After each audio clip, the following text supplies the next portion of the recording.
Hi everyone, this is Kate King, and today I'm coming to you with a video about why we lie as human beings. And we all lie. There's the spectrum of being a liar and a cheater, or being a truth teller and a good judge, and everything in between. And as a society, we've created these archetypes of honesty and dishonesty to really represent quality of character in ourselves and in each other.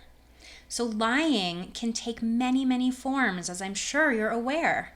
Lying can take the form of blatant dishonesty, making things up that aren't true. It can be the omission of important truths or information. It can be the embellishment or adding of things that aren't true, so you can stretch the truth with lying. Lying is also secret keeping. It can also be storytelling. So I have a quote here by the poet Nikita Gill that I really like, and it says, "Lies are often truth-shaped.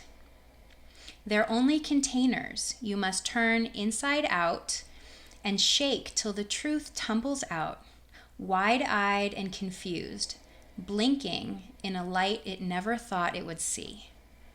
I really like this poem, lies being truth-shaped, because isn't that reality, right? We lie and we use parts of the truth to embellish our lies, to construct them and make them feel realistic. So I want to share first the mythological story of the Trojan horse as a really great example of a lie. And if you're not familiar with this story, this is when Odysseus led the Greeks into the independent city of Troy under the ruse that they were giving the Trojan people the gift of a giant wooden horse. And unbeknownst to the Trojan people, there were actually Greek soldiers held within the belly of this wooden horse. And once the horse was brought through the gates of Troy, the belly of the horse opened and all these Greek soldiers poured out and they overtook the city of Troy. So this is a great example of how this lie got the Greek people in through the unsuspecting gates of the Trojan city and helped them accomplish the means that they were looking for, which was conquering the city. So in some ways, we use folk tales and we use myths to really demonstrate the way lies have been present throughout history, and they're still very present in all societies and in all people. So why do we lie? Why do we do this? I have 3 ideas for why we do this. The first is, I think we lie because we are aiming for self-preservation, or in more extreme cases, self-protection.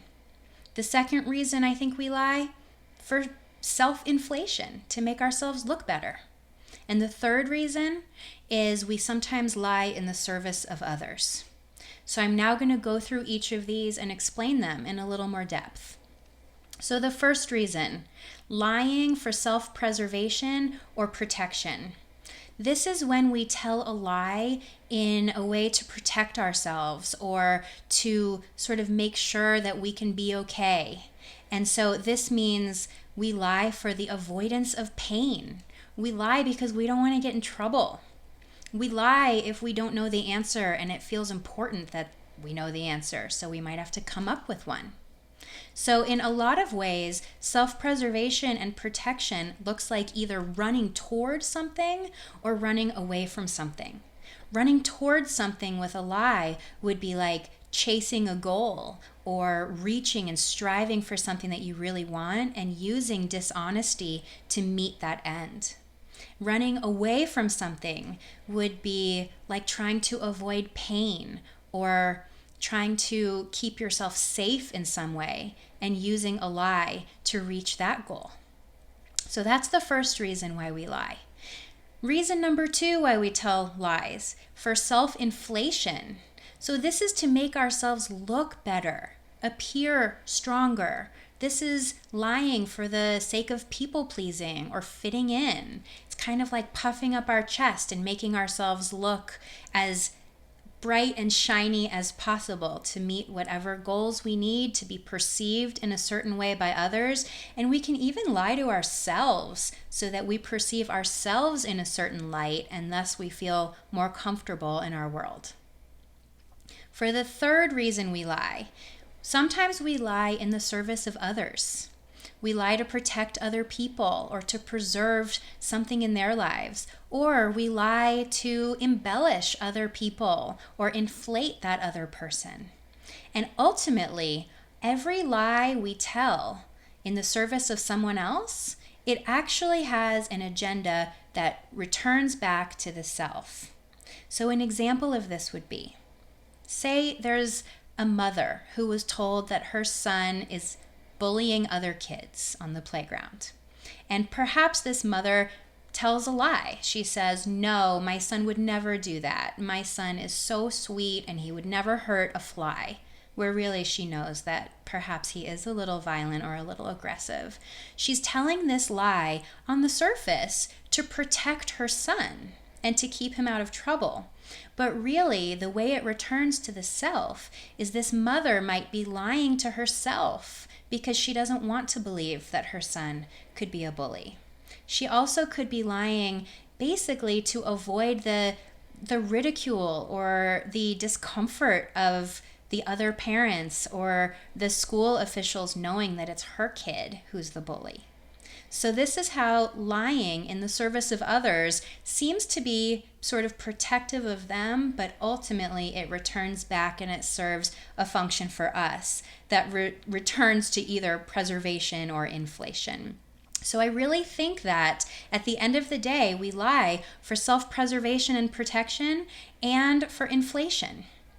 So I'll give you one more story about lies that I just think is such a beautiful story that captures this. Many of you may have heard the story of the emperor's new clothes when you were children. And if you haven't, I'll tell it again.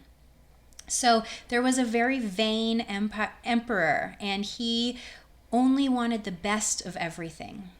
And there were some swindlers, and they knew about the vanity of this emperor. They came into his empire and they posed as seamstresses and weavers, and they came to the emperor and they said, "We will weave you the most beautiful suit. It will be the most magnificent suit in the world, and it will appear invisible to those who are stupid or incompetent."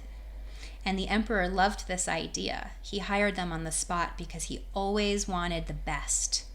And so the weavers went to work pretending to weave this magnificent suit. And as the emperor would check on the suit, he would see empty looms because, of course, they were weaving nothing. And he couldn't admit that he didn't see the fabric because they had said that only fools can't see the magnificent suit. So the emperor would lie and he would say, "Of course I see it. It's beautiful. It's magnificent." And so the weavers one day said that the suit was complete. And the emperor came in and they dressed him and they prepared him to parade through his city wearing his new magnificent suit.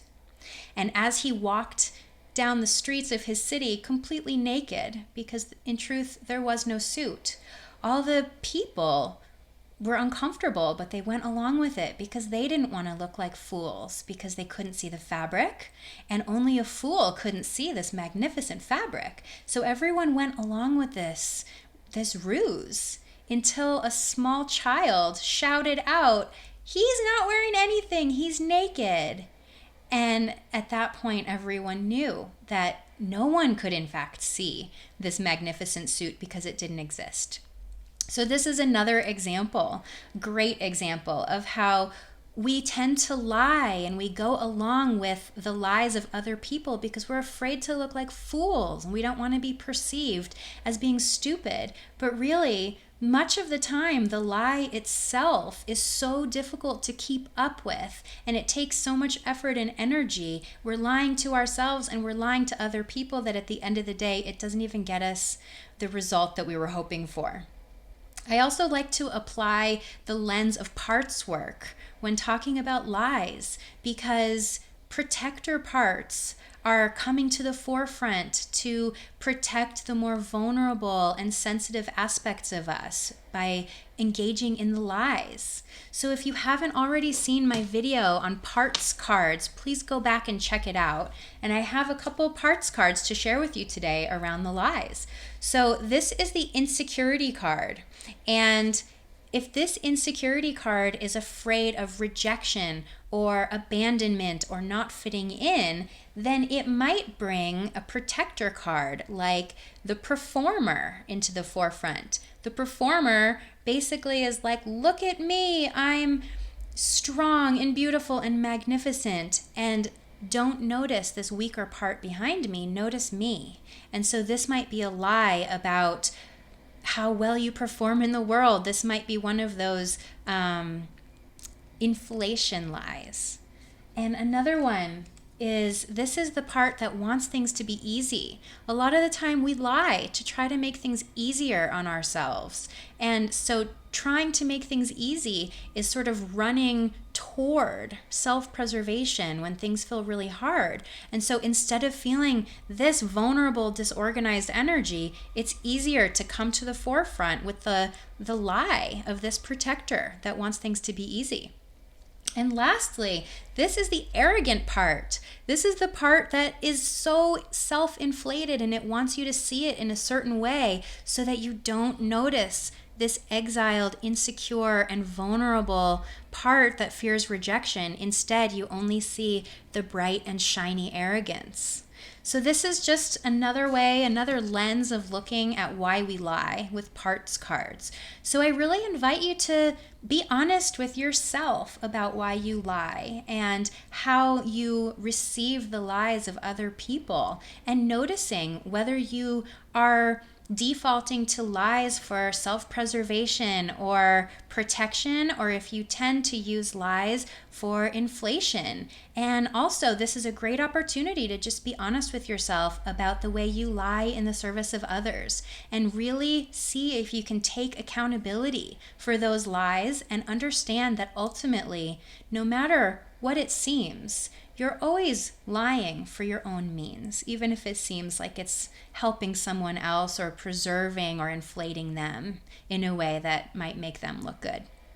Hope you liked the video today, you guys. Please subscribe and share, and I'll see you next time.